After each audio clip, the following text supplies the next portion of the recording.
అసెంబ్లీలో steel plant సమస్యలపై ప్రస్తావించిన ఎమ్మెల్యే వంశీకృష్ణ శ్రీనివాస్. విశాఖ ఉక్కు ఆంధ్రుల హక్కు నినాదంతో ప్రారంభమైంది స్టీల్ ప్లాంట్. ఎంతో మంది మహానుభావులు త్యాగఫలం మన స్టీల్ ప్లాంట్. అమృతరావు గారు, తెన్నేటి విశ్వనాథం గారు వంటి అనేక మంది కృషి మరువలేనిది. స్టీల్ ప్లాంట్ సంక్షోభానికి గత వైసీపీ ప్రభుత్వం అవలంబించిన విధానాలు ముఖ్య కారణం. స్టీల్ ప్లాంట్ కాపాడుకోవడం కోసం కూటమి ప్రభుత్వం ఎంతో కృషి చేస్తుంది. స్టీల్ ప్లాంట్ కు సొంత గనులు కేటాయించాల్సిన బాధ్యత కేంద్ర ప్రభుత్వంపై ఉంది. స్టీల్ ప్లాంట్ పై అనేక పరిశ్రమలు, ప్రజలు ఆధారపడి ఉన్నారు. సంక్షోభంలో ఉంది అధ్యక్ష. ఈ ఆర్థిక సంక్షోభంలో ఉండడానికి అనేక కారణాలు ఉన్నాయి అధ్యక్ష. మరి గత ప్రభుత్వం కూడా ఈ యొక్క ఆర్థిక సంక్షోభానికి ఒక కారణం అధ్యక్ష. అయితే మన ప్రభుత్వం వచ్చిన తర్వాత గౌరవ ముఖ్యమంత్రి గారు, అలాగే ఉప ముఖ్యమంత్రి గారు, అలాగే లోకేష్ గారు, అలాగే మా ఎంపీలు గారు, అలాగే మా అందరూ కూడా కృషితో ఈరోజు దానికి నిధులు 11,440 కోట్లతో పాటు అంతకుముందు కూడా ఒక 1,650 కోట్లు కూడా నిధులు ఇవ్వడం జరిగింది అధ్యక్ష. వారికి ప్రత్యేకమైన ధన్యవాదాలు అధ్యక్ష. ఈ రాష్ట్రంలో కానీ దేశంలో గర్వించదగ్గ ప్లాంట్ కాబట్టి దీన్ని కాపాడుకోవాల్సిన బాధ్యత మన మీద ఉంది అధ్యక్ష. అయితే ఒక నమ్మకాన్ని ఇవాళ ప్రజలకి ఇవ్వడం జరిగింది అధ్యక్ష. మన ప్రభుత్వం వచ్చిన తర్వాత ఈ ప్లాంట్ని కాపాడుకుంటున్నామని చెప్పేసి. సో దీనికి ప్రత్యేకంగా పేరుపైన ధన్యవాదాలు తెలియజేస్తూ అధ్యక్ష, ఈ సంక్షోభానికి కారణం ముడిసరుకు అంటే 2002 నుంచి 2014 వరకు కూడా అద్భుతంగా నడిచినటువంటి ఈ ప్లాంటు ఇవాళ ఈ పరిస్థితికి కారణం ముడిసరుకు ప్రాబ్లమే మేజర్గా అధ్యక్ష.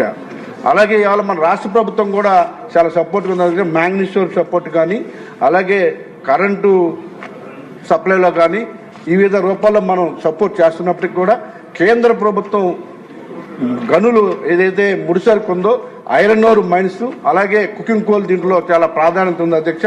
Iron ore mines own mines లేకపోవడం వల్లే మేజర్గా ఇవాళ ఈ ప్లాంట్ ఇలాంటి పరిస్థితి వచ్చింది. కాబట్టి దానికి ఏమైనా అంటే ఇక్కడ ఒక దురదృష్టం ఏంటంటే అధ్యక్ష, దేశంలో ఉన్న ప్రైవేటు సంస్థలు అన్నిటికీ కూడా ఓన్ మైన్స్ గవర్నమెంట్ ఇస్తుంది అధ్యక్ష.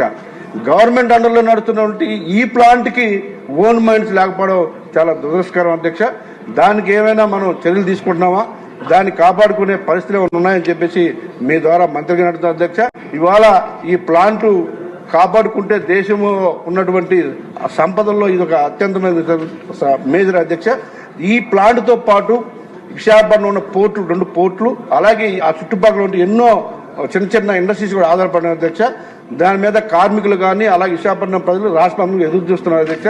దీన్ని కాపాడుకోవాల్సిన బాధ్యత మన మీద ఉంది. దీన్ని కాపాడాలని చెప్పేసి మీ ద్వారా తెలియజేస్తా ఉన్నాం.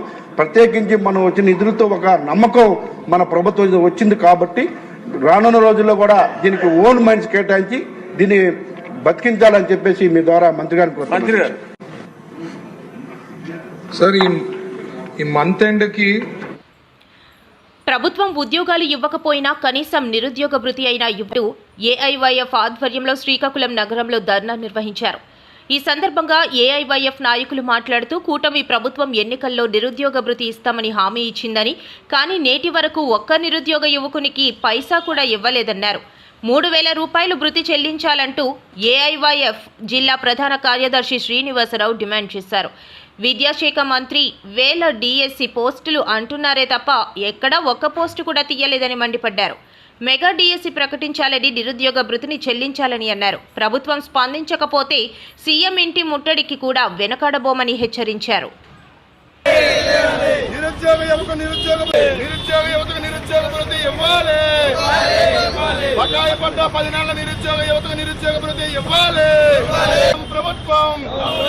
డౌన్ డౌన్ కూటమి ప్రభుత్వం ప్రకటించాలి మెగా డిఎస్సీని వెంటనే. ప్రభుత్వ శాఖల్లో ఖాళీగా ఉన్న పోస్టులు భర్తీ చేయాలి. ప్రభుత్వ శాఖల్లో ఖాళీగా ఉన్న పోస్టులు భర్తీ చేయాలి. ప్రభుత్వ శాఖల్లో ఖాళీగా ఉన్న పోస్టులు భర్తీ చేసి ప్రభుత్వ శాఖల్లో ఖాళీగా ఉన్న పోస్టులు భర్తీ చేసేంత వరకు పోరాడతాం.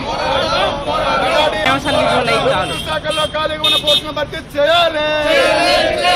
ప్రకటించాలి మెగాడి ఎస్సీ, ప్రకటించాలి మెగాడి ఎస్సీ వెంటనే ప్రకటించాలి మెగాడి ఇవ్వాలి. మెగాడి ఎస్సీని పూర్తి స్థాయిలో ప్రకటించాలి. మెగాడి ఎస్సీని పూర్తి స్థాయిలో ప్రకటించాలి. ప్రకటించాలి మెగాడి ఎస్సీని వెంటనే ప్రకటించాలి మెగాడి ఎస్సీని వెంటనే. ప్రభుత్వ శాఖల్లో ఖాళీగా ఉన్న పోస్టులను భర్తీ చేయాలి. జిందాబాద్ వెంటనే ప్రభుత్వ శాఖల్లో ఖాళీగా ఉన్న పోస్టులను భర్తీ చేయాలి. నిరుద్యోగ ఇచ్చేంత వరకు పోరాడతాం. ఓకే అండి, మాట్లాడేసి. నా పేరు Konna Srinivasarao, all India youth federation AIYF Srikakulam జిల్లా ప్రధాన కార్యదర్శి. కూటమి ప్రభుత్వం ఏర్పడి 10 నెలలు కావస్తున్నా ఇంతవరకు కూడా నిరుద్యోగ యువకులకు నిరుద్యోగ భృతి ఇచ్చిన పరిస్థితి ఇంతవరకు కూడా లేకపోయింది. అదేవిధంగా వైసీపీ ప్రభుత్వం ఉన్నప్పుడు ఇదే తెలుగుదేశం పార్టీ నాయకులు, తెలుగుదేశం పార్టీ పెద్దలు 20,000 పైచీలకు మెగా డిఎస్సీ పోస్టులు ఖాళీగా ఉన్నాయని చెప్పారు. ఇప్పుడు దానిని కుదించి 16,347 పోస్టులు ఖాళీగా ఉన్నాయన్నారు. ఆ పోస్టులైనా సరే ఇంతవరకు భర్తీ చేశారా అంటే ఇంతవరకు కూడా భర్తీ చేసిన నేపథ్యం లేదు. ఇప్పటికే 2-3 సార్లు పేపర్ల ప్రకటనలు తప్ప మెగా డిఎస్సీ పూర్తి స్థాయిలో ప్రకటించే పరిస్థితి లేదు. అదేవిధంగా ప్రభుత్వ శాఖల్లో 2,35,000 పైచీలకు ఆయా రంగాల్లో పోస్టులు ఖాళీగా ఉన్నాయని చెప్పారు. ఇంతవరకు కూడా ఒక ఉద్యోగం ఒక భర్తీ చేసిన నేపథ్యం ఏమీ కూడా లేదు. ఆనాడు ఏం చెప్పారు? ముఖ్యమంత్రి చంద్రబాబు నాయుడు గారు, యువగలంలో పాదయాత్ర చేస్తున్న నారా లోకేష్ గారు, ఉప ముఖ్యమంత్రి పవన్ కళ్యాణ్ గారు భారతదేశంలో ముఖ్యంగా ఆంధ్రప్రదేశ్ లో యువకులు ఎక్కువగా ఉన్నారు, యువకుల హక్కులు కాపాడుతాం, యువకులకు ఉపాధి అవకాశాలు కల్పిస్తామని చెప్పిన పెద్దలు ఈనాడు నిమ్మక నీరెత్తినట్లుగా యువకులకు ఉపాధి అవకాశాలు కల్పించాల్సిన పద్ధతుల్లో ఏమాత్రం కూడా చొరవ తీసుకోకుండా మెగా డిఎస్సీ పూర్తి స్థాయిలో ప్రకటించకుండా ప్రభుత్వ శాఖల్లో ఖాళీగా ఉన్న పోస్టులు భర్తీ చేయకుండా నిరుద్యోగ యువతకు 10 నెలలు కావస్తున్న నిరుద్యోగ భృతి ఇవ్వకుండా చోద్యం చూస్తున్నారో వెంటనే ఏదైతే మెగా డిఎస్సీ ప్రకటించారో వెంటనే పూర్తి స్థాయిలో ప్రకటించాలి, నిరుద్యోగ భృతి ఇవ్వాలి. లేని పక్షంలో ఆల్ ఇండియా యూత్ ఫెడరేషన్ ఆధ్వర్యంలో రాష్ట్ర వ్యాప్తంగా అన్ని జిల్లాల్లో పోరాట కార్యక్రమాలు నిర్వహించి సీఎం ఇల్లు ముట్టడి కూడా మేము ప్రత్యక్ష పరోక్ష ధర్నాలకు శ్రీకారం చుడతామని తెలియజేస్తా ఉన్నాం. జర్నలిస్టులకు 4 సెంట్లు చొప్పున ఇళ్ల స్థలాలు అసెంబ్లీలో చర్చించి వారి సంక్షేమానికి 150 కోట్ల రూపాయలు కేటాయించాలి. జర్నలిస్టు సంఘాల ఆధ్వర్యంలో ధర్నా. కూటమి ఎన్నికల మేనిఫెస్టో హామీ మేరకు జర్నలిస్టులకు 4 సెంట్లు చొప్పున ఇళ్ల స్థలాలు కేటాయించాలని, ఇతర సమస్యలు పరిష్కరించాలని పలు జర్నలిస్ట్ సంఘాల నేతలు డిమాండ్ చేశారు. పలు జర్నలిస్ట్ సంఘాల ఆధ్వర్యంలో నగరంలోని జీవీఎంసీ గాంధీ విగ్రహం వద్ద సోమవారం జర్నలిస్టుల ధర్నా కార్యక్రమాన్ని చేపట్టారు. కార్యక్రమానికి నలుమూలల నుండి పెద్ద సంఖ్యలో హాజరయ్యారు. ఈ సందర్భంగా ఆయా సంఘాల నేతలు మాట్లాడుతూ అన్ని వర్గాల గురించి శాసనసభ సమావేశంలో చర్చిస్తున్న ప్రభుత్వాలు జర్నలిస్టుల సంక్షేమంపై చర్చించిన సందర్భాలు లేవని మండిపడ్డారు.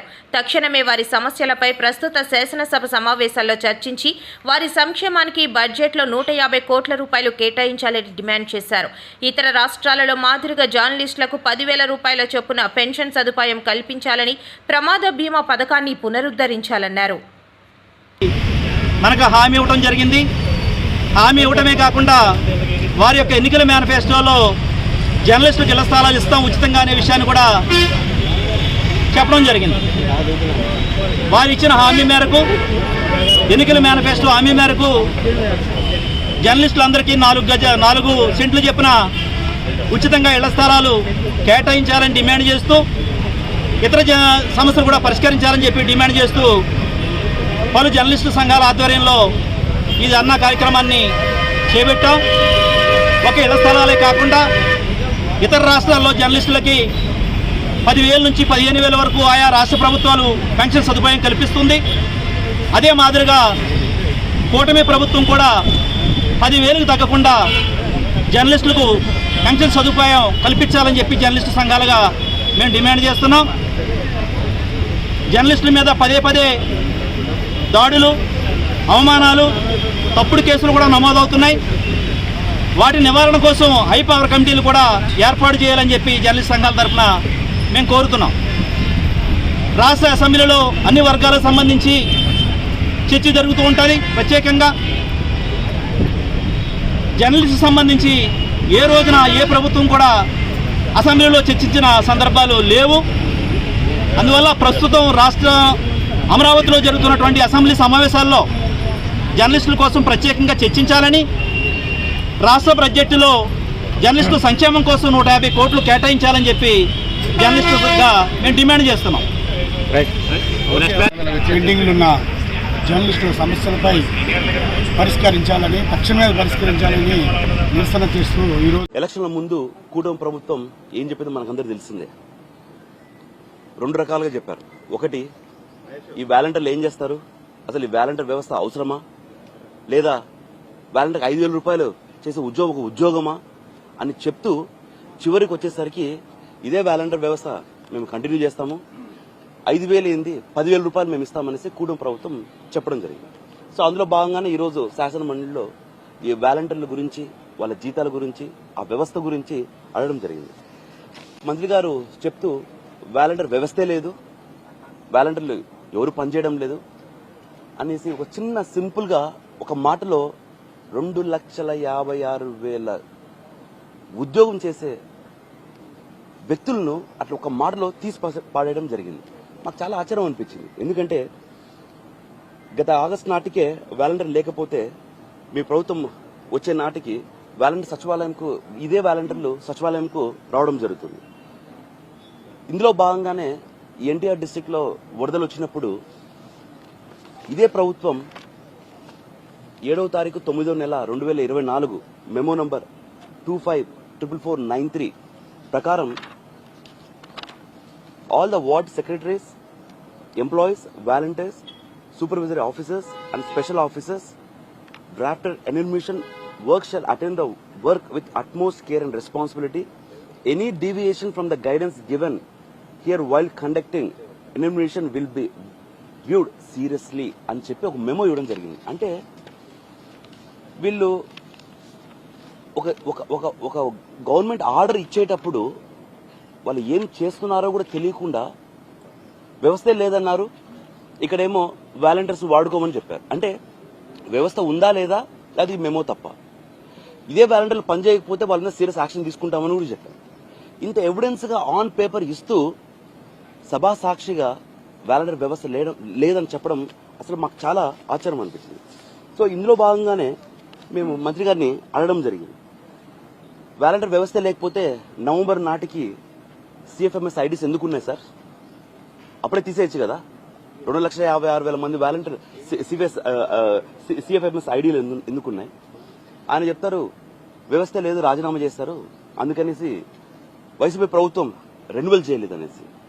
అంటే రాజకీయాల్లో మేము చాలా చిన్న పిల్లలు నేర్చుకున్నాం. అంత పెద్ద రాజకీయ అనుభవం ఉన్న వాళ్ళు ఒక వ్యవస్థ లేదు అని ఎట్లా చెప్తున్నా అర్థమవుతుంది. ఎందుకంటే ఎలక్షన్ల ముందు మేనిఫెస్టో క్లియర్ గా 10,000 రూపాయలు ఇస్తామని చెప్పిన వాళ్ళు రెగ్యులేషన్ కాకపోతే ఇమ్మీడియట్ గా రెగ్యులేషన్ చేసి ఒక కేబినెట్ మీటింగ్ లో అప్రూవల్ తీసుకోండి. అదెంతసేపు? ఒక నిమిషంలో అయిపోతుంది. మీరు నిజంగా చిత్తశుద్ధి ఉండి వాలంటీర్లు కాపాడాలి, 2,50,000 వాలంటీర్లు మనం తీసుకోవాలి విధుల్లోకి అంటే ఎంతసేపు రాటిఫికేషన్ చేస్తారు? ఎంతసేపు రాటిఫికేషన్ చేయగలుగుతారు ప్రభుత్వంలో ఉన్నప్పుడు అని ఈరోజు అడగడం జరిగింది. ఇందులో భాగంగానే ఉపాధి కోసం తన పిల్లలు వేరే ఊరికి పోతే ఆ అమ్మ నాన్నకు, ఆ అవ్వ తాతకు తోడుగా ఉండాలనేసి 50 కుటుంబాలకు ఒక వాలంటీర్ నియమించిన మా జగనన్న కరోనా కష్టకాలంలో మనం అందరం చూసాం. కరోనా కష్టకాలంలో అందరూ చాలా మంది ఇళ్లలో ఉంటే ఈ వాలంటీర్ పనిచేసే రోజు ప్రభుత్వాన్ని ఫీజు రింబర్స్మెంట్ మీద ఉన్న బకాయిలు చెల్లించమని అడగడం జరిగింది. అయితే ఈ ప్రభుత్వం వచ్చిన తర్వాత ఈ ప్రభుత్వంలో ఫీజు రింబర్స్మెంట్ బకాయిల నిధులు దాదాపుగా 11 లక్షల మంది విద్యార్థులకు ఇవ్వకుండా వారి చదువులు భారమై వాళ్ళ తల్లిదండ్రులు కూడా ఈ రోజు వాళ్ళ తల్లిదండ్రులు కూడా చాలా ఇబ్బందులు పడే పరిస్థితి ఏర్పడింది. అదేవిధంగా పిల్లలు చదువుల కోసం ఏదైతే ఫీజు రింబర్స్మెంట్ వస్తుందో దాన్ని ఆ బకాయిలు చెల్లించకుండా, అదేవిధంగా విద్యార్థులు ఈ రోజు వారు చదువులు వెనకబడిపోయి ఎందుకంటే ఎప్పుడైతే ఫీజు రింబర్స్మెంట్ రాదో అప్పుడు పిల్లలు కూడా కాలేజ్ యాజమాన్యాలు కూడా విద్యార్థులను బయటికి వెళ్లగొట్టే పరిస్థితి ఏర్పడుతుంది. అలాంటప్పుడు వారు కాలేజీల్లో ఉండవలసిన విద్యార్థులు పొలాల బాట పడే అవకాశం ఉంది. కాబట్టి దయచేసి ఈ ప్రభుత్వాన్ని మేము రిక్వెస్ట్ చేయడం జరిగింది. అదేవిధంగా గౌరవ వైఎస్ రాజశేఖర రెడ్డి గారు వారు ఎంతో ఇష్టంగా, అంటే పేద విద్యార్థుల కోసం ఫీజు రింబర్స్మెంట్ అనేది ఒక వరంగా భావించి ఆ రోజు ఆయన తీసుకురావడం జరిగింది. అదేవిధంగా గత ప్రభుత్వంలో జగన్మోహన్ రెడ్డి గారు కూడా ఈ పథకానికి ఒక ప్రాముఖ్యత ఇచ్చి దీన్ని చెప్పిన టైంలోనే, వారికి ఇన్ టైంలోనే ఈ ఫీజు రింబర్స్మెంట్ ఈ బిల్లులన్నీ అందించడం జరిగింది. కాబట్టి మేము గౌరవ మంత్రి గారిని రిక్వెస్ట్ చేశాము. ఎందుకంటే పిల్లలకు ఈరోజు 2023 నుంచి 24 ఉన్న పిల్లల పరిస్థితి కూడా ఒకసారి ఆలోచించాలి. 24 నుంచి 25 వరకు ఉన్న దాదాపుగా ఈ ప్రభుత్వము 7,800 కోట్లు బకాయిలు చెల్లించింది. అదే కాకోకుండా ఈరోజు వాళ్ళు ప్రభుత్వం పరంగా ఒక అనౌన్స్మెంట్ కూడా, అంటే ఎంత బకాయిలు ఉన్నాయి దాంట్లో కూడా 23 నుంచి 24 చూపించారు. కానీ ఏ ప్రభుత్వం వచ్చినా కూడా గత ప్రభుత్వాలు వస్తుంటాయి పోతుంటాయి, ఏ ప్రభుత్వం వల్ల అయినా కూడా బకాయిలు అనేటివి ఉంటాయి. కాబట్టి ఆ బకాయిలను వచ్చిన ప్రభుత్వం ఏదైతే అధికారంలోకి వస్తుందో ఆ ప్రభుత్వం తీసుకొని ఖచ్చితంగా వాటిని బిల్లులు వాళ్ళు నిధులుగా ఇవ్వాలని మేము రిక్వెస్ట్ చేస్తున్నాము. అదేవిధంగా ఎందుకంటే ఈరోజు చాలా మంది పిల్లలు కోర్స్ అయిపోయి వాళ్ళు బయటకు వెళ్తుంటే వాళ్లకు సర్టిఫికెట్స్ యాజమాన్యాలు ఇవ్వవు. ఎందుకంటే ఎప్పుడైతే వాళ్ళకు చెందాల్సిన అమౌంట్ వాళ్ళకి చెందుతుందో అప్పుడే ఆ పిల్లలకు వాళ్ళు సర్టిఫికెట్స్ ఇస్తారు. సో ఇలాంటివి చాలా వరకు మా నోటీస్కి రావడం జరిగింది. దయచేసి మంత్రి గారిని అలాగే ఈ ప్రభుత్వాన్ని ఖచ్చితంగా ఈ బకాయిలు తొందరగా చెల్లించమని కోరుకుంటున్నాము. అదేవిధంగా ఈరోజు ఉద్యోగస్తులు కూడా ఇప్పుడు ఐఆర్ గాని, పీఆర్సీ గాని, డిఏలు గాని వీటిని పక్కన పెడితే వాళ్ళు ఉద్యోగస్తులు గాని, ఉపాధ్యాయులు గాని ఇప్పుడు కోరుతుంది ఏపీజీఎల్ఐ లోన్స్ అడుగుతున్నారు, వాళ్ళు పీఎఫ్ లోన్స్ కూడా అడుగుతున్నారు. దయచేసి ఆ బకాయిలు కూడా వెంటనే చెల్లించాల్సిగా ఈ ప్రభుత్వాన్ని కోరుతున్నాను. 24 జనవరి నుంచి ఇప్పటికి ఆ సంవత్సరం 4 క్వార్టర్స్, ఇప్పుడు ఈ 25వ సంవత్సరంలో 1 క్వార్టర్ కి ఇవ్వాల్సిన పెండింగ్ బకాయిల్లో కేవలం 788 కోట్లు మాత్రమే ప్రభుత్వం రిలీజ్ చేసింది. మిగతా డబ్బులు ఇవ్వకపోవడం వలన విద్యార్థుల తల్లిదండ్రులు ఫీజులు కట్టలేక చాలా ఇబ్బందులు పడుతున్నారు. ఈ రోజు సర్టిఫికేట్స్ కావాలన్నా లేదంటే హాల్ టికెట్స్ కావాలన్నా ఫీజులు కడితే గాని ఇవ్వము అని కాలేజ్ యాజమాన్యాలు వాళ్ళకి ఇబ్బంది పెట్టే పరిస్థితి నెలకొనుంది. ఆ రోజు రాజశేఖర రెడ్డి గారు ఫీజు రియంబర్స్మెంట్ పథకాన్ని ఎందుకు పెట్టారు? ఉన్నత వర్గానికే పరిమితమైన ఈ ఉన్నత విద్య అనేది అర్హులైన ప్రతి పేదవాడికి కూడా అందాలి అని చెప్పి ఎంతో మంచి ఉద్దేశంతో ఫీజు రియంబర్స్మెంట్ పథకాన్ని ఆ రోజు రాజశేఖర రెడ్డి గారు పెట్టడం జరిగింది. గతంలో 2014-19 మధ్య కాలంలో ఇదే గవర్నమెంట్, తెలుగుదేశం గవర్నమెంట్ అధికారంలో ఉండేప్పుడు వాళ్ళు 2019లో వెళ్లిపోయాక కొత్త గవర్నమెంట్ వచ్చేసరికి చంద్రబాబు నాయుడు గారు 1778 కోట్లు బకాయిలు పెట్టడం జరిగింది. ఆ బకాయిల్ని జగన్మోహన్ రెడ్డి గారు ముఖ్యమంత్రి అయ్యాక చెల్లించడం జరిగింది. కాబట్టి మేము ఈ ప్రభుత్వాన్ని కోరుకోవడం జరిగింది, ఖచ్చితంగా ఈ ఫీజు రియంబర్స్మెంట్ బకాయిలు చెల్లించాలి. పిల్లల తాలూకా, విద్యార్థుల తాలూకా చదువుకి ఆటంకం లేకుండా చూడాల్సిన బాధ్యత ప్రభుత్వం మీద ఉంది అని మేము ప్రభుత్వాన్ని డిమాండ్ చేయడం జరిగింది. అలాగే తీసుకుంటే ఇంకొక ప్రశ్న, వాలంటీర్స్ కోసం ఈరోజు మనం చూసాం 2,60,000 మంది వాలంటీర్స్ వాళ్ళ జీవితాలు ఈరోజు వాళ్ళ కుటుంబాలు రోడ్డున పడే పరిస్థితిని ఈ కూటమి ప్రభుత్వం కల్పించిన పరిస్థితి మనందరము చూసాం. వాలంటీర్స్ కి ఈ కూటమి ప్రభుత్వం అన్యాయం చేసింది అనేది పచ్చి నిజం. ఎందుకంటే మాట్లాడితే వీళ్ళు చెప్తున్నారు 2023 ఆగస్టు నుంచి జీవో రెన్యూవల్ లేదు అనేసి. నిజంగా 2023 ఆగస్టు నుంచి జీవో రెన్యూవల్ లేనప్పుడు మరి వీళ్ళెందుకు వీళ్ళ మేనిఫెస్టోలో వాలంటీర్స్ కి 5,000 నుంచి 10,000 జీతం పెంచుతాము అని పెట్టడం జరిగింది? అంటే ఇది మభ్య పెట్టడం కాదా? ఇది అన్యాయం కాదా? వాళ్ళని నమ్మించడం కాదా? ఆ తర్వాత తీసుకుంటే గవర్నమెంట్ వచ్చాక కూడా సచివాలయాలకి వాలంటీర్స్ వచ్చేవాళ్ళు, జూన్ వరకు వాళ్ళకి జీతాలు కూడా చెల్లించడం జరిగింది. అలాగే 2024 నవంబర్ వరకు కూడా CFMS ఐడీలు ఫైనాన్షియల్ డిపార్ట్మెంట్ లో వాళ్ళందరివి కొనసాగడం జరిగింది. అలాగే విజయవాడ వరదల టైంలో ఏకంగా వీళ్ళు జీవోనే ఇవ్వడం జరిగింది, జీవోని రిలీజ్ చేశారు. ఆ వరదల్లో